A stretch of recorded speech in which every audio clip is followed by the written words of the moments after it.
Last November, when President Obama was in Yokohama for the 2010 APEC Leaders Meeting, he spoke about the transformative economic miracle that we've seen in APEC economies over the last few decades. He said, quote, "Countries where people once lived on a few dollars a day are now some of the fastest growing economies in the world, with incomes and standards of living that few could have imagined 40 or 50 years ago." Well, today, the Asia Pacific is the most economically dynamic region in the world, home to nearly 3 billion people, and the 21 member economies represent 54% of the world's GDP and 44% of the world trade. 7 of America's 15 top trading partners are APEC countries. And in 2010, total U.S. APEC trade was $2 trillion, a staggering 25% increase over 2009. As significant as this is, we believe that there are opportunities to do a lot more trade, and the commerce and together throughout the Asia Pacific through a variety of different industries. Of course, one of the most promising areas of growth, the one that we've gathered here today to talk about, is clean growth. And I'd like to spend just the next few minutes talking about the opportunities and the challenges for APEC economies that want to embrace clean growth. You know, when people begin discussing the economic potential of clean energy or clean growth, we inevitably hear the phrase green jobs. And unfortunately, some who are hostile to clean energy investment have taken to deriding green jobs as little more than a marketing tool contrived by environmentalists. As President Obama has said before, it's misleading to suggest that there's somehow a contradiction between clean energy and economic growth. And that's a false choice. Consider, for instance, the fact that a single commercial wind turbine uses an amount of steel equivalent to 225 mid-size automobiles and contains some 8,000 parts, from copper wire and gearboxes to electronic controls. From the people who form the steel and build the gearboxes to those who assemble the turbines and market them to customers, there's a lot of jobs at every turn of the economic value chain. And that's something Montana certainly understands. This state is increasing renewable energy at one of the fastest rates in America. And growing renewable energy industries, such as wind, solar, and biofuels, are a critical part of catalyzing green economic growth. But that's hardly the only part. In the next few decades, world economies will need to rebuild and reinvent virtually every industrial activity, from power generation and transportation to manufacturing and construction, all to succeed in an energy environment that looks drastically different from the one that we're used to. For well over 100 years, much of the world enjoyed 2 luxuries that helped propel the greatest burst of sustained economic growth in human history. Number 1, fossil fuels were cheap and abundant. And number 2, we either didn't know about or didn't care about the impact to our planet from the greenhouse gas emissions caused by burning those fuels. But those days are over. Fuel is no longer cheap, and the cost of these emissions is high. If we don't curb the carbon, we imperil the planet. So when we talk about the potential of job creation arising from clean energy investments, we're not just talking about someone who would work for a solar or a wind company. We're talking about creating an entirely new way of economic growth. We're talking about millions of new blue and white collar jobs. Engineers developing and designing energy efficient lighting, meters, and factory processes.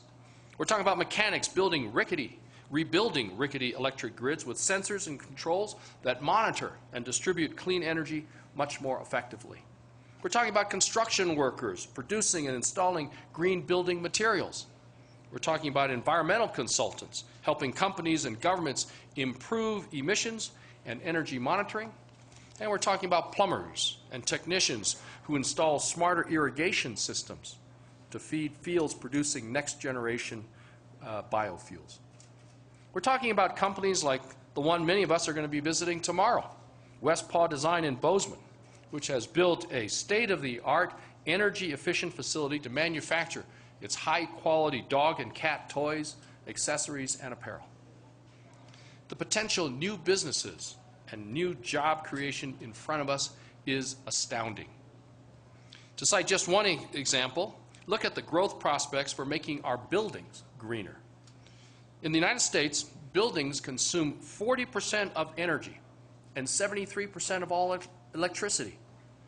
And they're responsible for 39% of carbon emissions, more than transportation or industrial sectors. It's no surprise then that greening these buildings can create immense economic opportunity, with the overall green building market projected to reach as much as $140 billion worldwide by the year 2013. Of course, the question is, how do we get from here to that more promising, cleaner future? A big part of the answer lies with the small and medium-sized enterprises that we're focused on here this week in Big Sky. We can't predict what technologies or innovations are going to completely change the game on energy or efficiency. But we do know that when these bursts of innovation happen, there's very likely to be an entrepreneur who's responsible. They are the people who are willing to mortgage their houses, work 100-hour work weeks, and throw caution to the wind in the pursuit of an idea.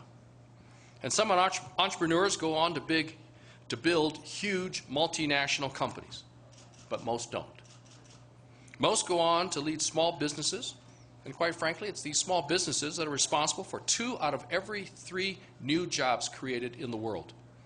Consider the fact that small businesses in America generate 15 times more patents per dollar of R&D than large firms, or that they employ more scientists and engineers than America's universities and federal government agencies combined.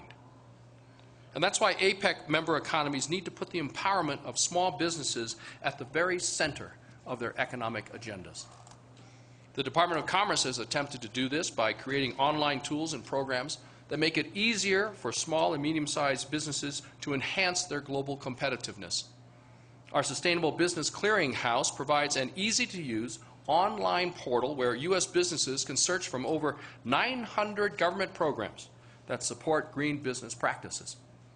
We're also developing a Sustainable Manufacturing 101 module designed to enhance small companies' familiarity with green business practices and green methods. And we've worked closely with the OECD to develop a Sustainable Manufacturing Metrics Toolkit to make it easier for smaller companies to measure and communicate their clean growth successes. I don't think there's any question that APEC member economies greatly value the power of thriving small businesses, especially when it comes to spurring clean growth. But the International Trade Commission and the Organization for Economic Cooperation and Development, OECD, have identified a number of hurdles that small companies continue to confront within the APEC region. And these hurdles include excessive transportation costs and customs clearance delays, difficulty protecting intellectual property, and difficulty taking advantage of preferential tariff rates and other aspects of our trade agreements. And finally, the hurdles include lack of access to financing and information. That's why meetings like this are so important. Working together, we can find ways to make it easier, cheaper, and faster for SMEs to do business in the Asia-Pacific region.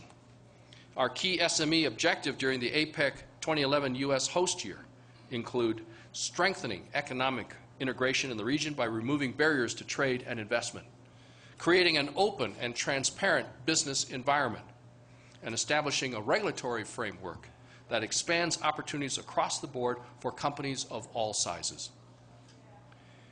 We've obviously have a variety of complex issues to deal with during this week. But as we move forward in our discussions, I think it's always important to keep one question front and center. Are APEC member economies pursuing policies that unleash innovation and enable entrepreneurs? That needs to be our guiding star. Muhammad Yunus, the Bangladeshi founder of Grameen Bank and the winner of the 2006 Nobel Peace Prize, once said, "We are all entrepreneurs. Only some of us are lucky enough to discover it." Well, the job of APEC policymakers is to help create an environment that supports the risk-taking and the innovation that will be so important to promoting clean growth in the years to come. I'd like to close with a little thought exercise that I think perfectly encapsulates the power of one man or woman with an idea, the power of the entrepreneur. Imagine for a moment if Steve Jobs, the co-founder of Apple Computers, never went into his garage in the late 1970s to start tinkering with building a home computer. Think about that. Imagine if Steve Jobs had never gone into his garage in the late 1970s to start tinkering with building a home computer. Imagine if he had listened to the naysayers instead of his own heart. And there were certainly plenty of people who would have thought he was crazy. In the same year that Steve Jobs incorporated Apple, the same year that he created Apple, the chairman and the founder of Digital Equipment Company, which was then one of the most accomplished, largest, most well-known technology companies in the world, said, quote, "There's no reason anyone would want a computer in their home," end quote. If Jobs had gotten discouraged, or if he thought the barriers to launching a business were too difficult to overcome, the world would not have Apple computers, iPhones, or iPads. And that would be a shame. And the people of Shenzhen, China, who put together the iPhone, wouldn't have their jobs either. Nor would the engineers and the advertising executives, nor any of the number of employees who work on Apple-related products. And what's more, there are hundreds, even thousands, of computer engineers all across the world who have created the software for the more than 100,000 applications that have been designed for the iPhone. Without the iPhone platform, these applications and those hundreds of thousands of jobs would not exist. 30 years ago, one person pursued his dream to build a home computer. And because Steve Jobs made that decision, billions of dollars in economic value have been created and hundreds of thousands of jobs for people all across the globe. Good-paying jobs. That's the power of the entrepreneur. And in every one of our economies, we have entrepreneurs and inventors filled with new ideas to solve our energy challenges, to put us on a path to clean growth. Some of them may be in this room, or perhaps they're in Australia, Singapore, New Zealand, or Chile, the Steve Jobs of biofuels or electric cars or building materials. We've got to give them the tools to succeed no matter where they live. And we hope that we can make it happen this week and all the future sessions of APEC leading up to November 2011. Have a good conference, and thank you very much.